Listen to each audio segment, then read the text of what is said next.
écoute, j'espère que vous allez bien. Pour ma part, ça va très bien. Comme je vous disais la semaine dernière, on travaille pas mal avec Raphaël parce qu'en parallèle du coaching, on a toujours fait de l'immobilier en Suisse et là, on a acheté un terrain en Thaïlande et on va construire 4 appartements. Alors, c'est un super challenge parce qu'en Suisse, on a acheté des apparts qui étaient déjà faits. On connaissait les personnes, on avait la même langue, on connaissait déjà bien le milieu et on n'avait rien besoin de faire de plus qu'aller demander un emprunt à la banque.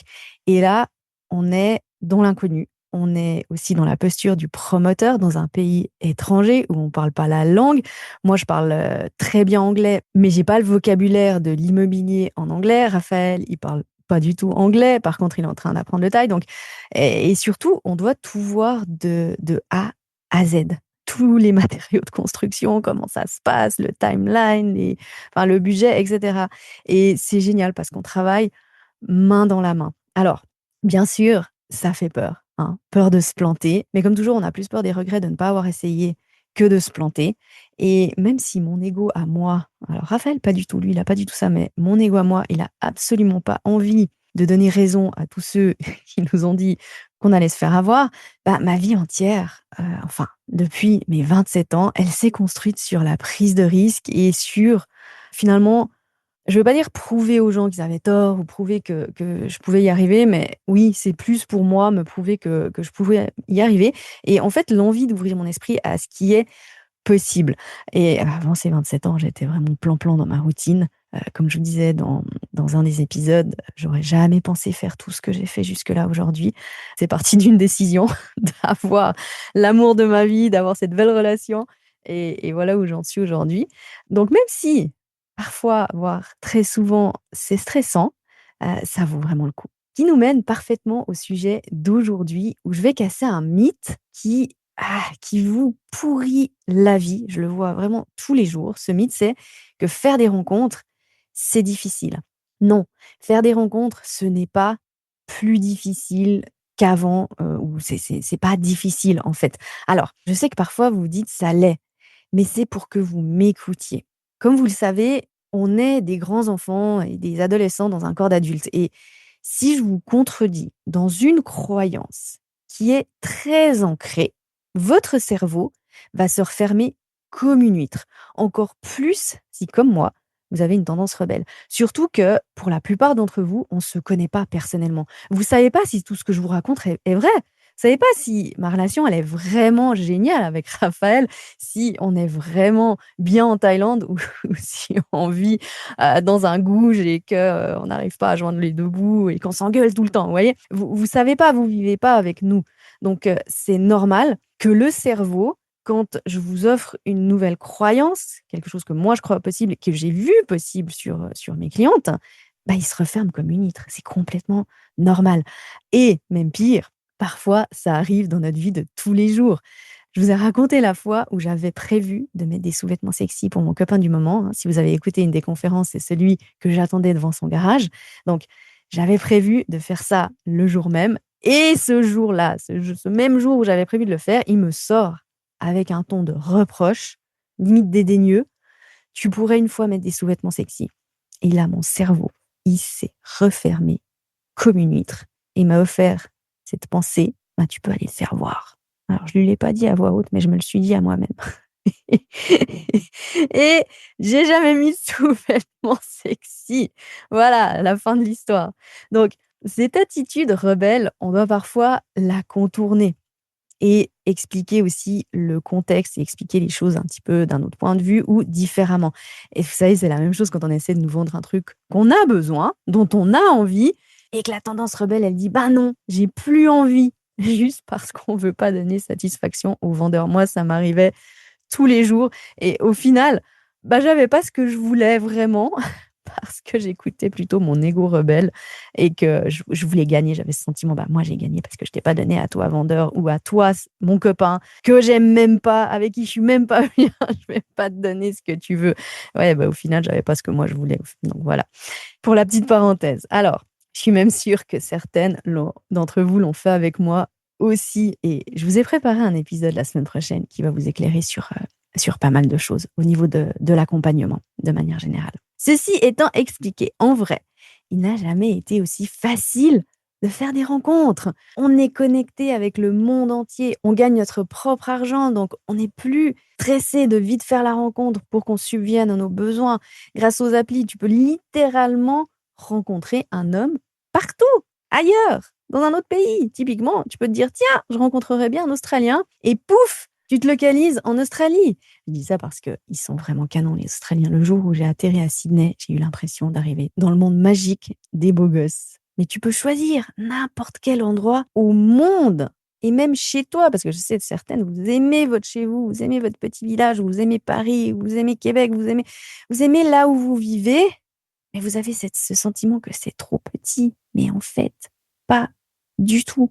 Parce qu'il y a toujours plusieurs dizaines, voire centaines d'hommes qui peuvent vous aller dans un environnement de quelques kilomètres carrés. Tu peux sortir de chez toi et faire des rencontres parce que il y a plus ces codes qui nous dictent que ce sont les hommes qui doivent nous courtiser et que si on va leur parler, on est une désespérée. On a parlé la dernière fois de la Sainte Catherine. C'est plus le cas. Tu peux repérer un homme maintenant et aller tout simplement lui parler. Mais au lieu de profiter du meilleur moment possible pour faire des rencontres depuis des décennies, qu'est-ce qu'on fait? On rend ça compliqué. Personne ne me plaît. C'est des prédateurs. Ils veulent plus s'engager. J'ai les gosses. Mon ex va me mettre la misère. Je suis trop vieille. Je sais pas faire. En fait, comme toujours avec l'être humain, on se trouve des excuses et on crée des nouvelles peurs parce que, bon, celles qu'on avait déjà, bah, c'était pas suffisant. Faut qu'on se crée encore plus d'ancrage, encore plus de peur pour se dire que c'est impossible. Et on reste là où c'est connu, là où c'est familier et on reproduit le même schéma qu'il y a 10 ans. Bref, on reste en 1912 et tout ça, c'est ce que je vois avec ma génération, bien évidemment, hein. On est encore coincés à l'époque. Donc je parle des entre, 30, 35 et 60 ans. Alors que tout est fait pour que nous puissions vivre la plus belle des relations. Il y a du monde sur le marché des rencontres. C'est génial. Imagine, on a l'opportunité de ne plus choisir sur la seule base de l'émotionnel, hein, du flash, ou de je le choisis parce qu'il y a la sécurité financière et comme ça je peux fonder ma famille et être en sécurité. Mais on peut aussi choisir sur la logique.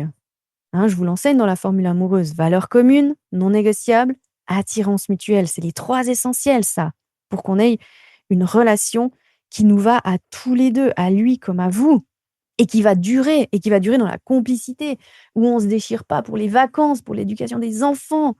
On sait aujourd'hui qu'être avec quelqu'un juste pour le passionnel ou l'émotionnel, ça ne dure pas. On doit aussi être avec quelqu'un qui veut aller dans la même direction et on sait aujourd'hui qu'on peut nourrir, on sait comment faire pour nourrir une relation et pour que ça dure sur le long terme. J'ai posté, hein, l'autre jour, 50 des personnes qui divorcent se sont plantées de personnes et l'autre 50 a juste pas fait ce qu'il fallait pour nourrir la relation. C'est tout. On n'est ni obligé de fonder une famille, ni obligé de faire certains jobs, ni forcé à quoi que ce soit. Aujourd'hui, on peut créer des dynamiques de couple telles qu'on les veut. On est libre et pourtant on reste coincé dans la rareté. Imagine 6 millions d'hommes célibataires en France. Allez, même si on enlève le 5/6 qui ne te plairait pas, donc ça fait qu'il nous reste 1 million de potentiels candidats. Même si tu coupes par 2 parce que tu te dis: «Ouais, j'aimerais pas comment il s'habille» ou bien: «Ouais, il aura peut-être pas exactement les mêmes envies que moi». Ça nous reste toujours 500 000 pelés qui peuvent t'aller et le mieux, tu peux les rencontrer n'importe où, à n'importe quel moment. Alors oui, les chiffres sur le célibat augmentent chaque année, mais uniquement parce que peu de personnes font vraiment l'effort d'apprendre à faire des rencontres. Encore moins parce qu'on a des vies riches et que potentiellement, tu as moins le temps de penser à faire la rencontre ou moins le temps d'apprendre comment faire la rencontre. Mais c'est là où c'est intéressant pour celles et ceux qui m'écoutent. Maintenant que vous savez ça, vous avez juste à vous rendre visible et apprendre comment faire. En vrai, que ce soit en vrai, donc de votre quotidien ou en ligne. Moi, je trouve que utiliser les 2, c'est génial parce que ça fait x2, voire x10 le type de profil que vous pouvez rencontrer. apprendre à parler aux gens, faire des rencontres et vous allez faire cette rencontre. Il n'y a pas plus de célibataires parce que c'est plus difficile et que plus personne ne veut s'engager ou que plus personne veut être coincé dans une relation. Bah déjà là, on a un problème. C'est les mots qu'on utilise parce qu'on a l'impression qu'on va être coincé avec cette personne toute notre vie, puis qu'on va devoir divorcer, et cetera. Mais comme je vous l'ai dit, 50 se plantent de personnes parce qu'ils n'ont pas eu les bons filtres et c'est normal parce qu'ils ont rencontré la personne peut-être à 20 ans, à 25 ans et à ce moment-là, on n'apprend pas forcément à faire les filtres, hein. C'est comme on va, sur le premier métier qui nous plaît, mais c'est peut-être pas ce métier-là qui nous plaît. Donc on ne peut plus faire genre: «C'est difficile», non. Par contre, ce que vous pouvez vous dire, c'est: «Non, j'ai pas envie de mettre tout en œuvre pour faire la rencontre» et ça, c'est beaucoup plus puissant parce qu'au lieu de se positionner en victime, c'est difficile, je ne sais pas comment faire, personne ne me plaît, tu te places dans l'énergie de je prends la décision que je ne veux pas faire plus pour faire la rencontre. Je sais qu'il y a des solutions, mais je décide en tout état de cause de ne rien faire de plus et me consacrer au tricot. Voilà, et c'est OK, comme toujours, tout est OK. Il faut juste décider en conscience et arrêter de se positionner en victime, il n'y a rien de pire que ça. Surtout quand tu as un rêve et que tu te positionnes en victime, ça veut dire que tu peux jamais atteindre ce rêve et c'est horrible, horrible, horrible, horrible. Et si tu choisis l'option punaise, moi je veux punaise, moi je la veux cette relation et je vais me donner les moyens. Bah, je te propose d'écouter les épisodes du mois de mars 2024. Les épisodes de 242 à 245 où je t'explique comment faire. Laura mettra les liens de ces épisodes dans les notes du podcast. Une petite parenthèse, dans ces épisodes, je promouvois le mini-cours Remarquable. Pour le moment, il n'est plus disponible à la vente, mais les 4 cours qui y sont enseignés font partie du module 2 de Change ton schéma amoureux. Donc, si vous êtes déjà dans Change ton schéma amoureux, pas de panique, vous avez tout. Vous avez toute la méthode, hein. Et vous avez aussi ces enseignements dans le livre. Et j'en profite pour répondre à une question qui m'est souvent posée. Quelle est au final la différence entre le livre et le cours en ligne ou le podcast et le cours en ligne? Bah, ce sont les mêmes enseignements. La méthode Change ton schéma amoureux est toujours la même, hein. Simplement, dans le cours, je vais plus en profondeur et vous avez des exemples concrets de cas. Voilà pour aujourd'hui. J'avais spécialement envie de faire cet épisode parce que l'été arrive, les guinguettes, les balades en montagne, les vacances d'été. Et même si je suis convaincue qu'on peut faire la rencontre à n'importe quel moment de l'année, il y a quand même une vibe spéciale l'été sur laquelle vous devez absolument surfer. Et je vous invite à aller écouter ces épisodes où je vous explique comment faire. Demain aussi, conférence offerte, transforme c'est compliqué en tu es la femme de ma vie. Je vais vous partager les 3 essentiels pour créer un engagement sincère dès le départ et surtout poser les bases d'une relation qui va durer dans le temps et dans l'harmonie. Belle semaine à toutes. Merci de m'avoir écouté. Merci d'être là. Merci pour tous vos gentils messages et tous vos commentaires. Pour incarner ce dont je parle dans le podcast, tu as plusieurs options. Le livre Change ton schéma amoureux, que tu peux commander directement sur Amazon. Et pour aller plus en profondeur dans ton schéma avec des exercices concrets, le cours en ligne où j'enseigne la méthode complète Change ton schéma amoureux, où tu apprendras tout ce dont je parle dans le podcast et comment mettre en pratique, notamment partenaire de schéma, le sweet spot, la communication complice. Tu trouveras toutes les informations sur fannyjipa.com.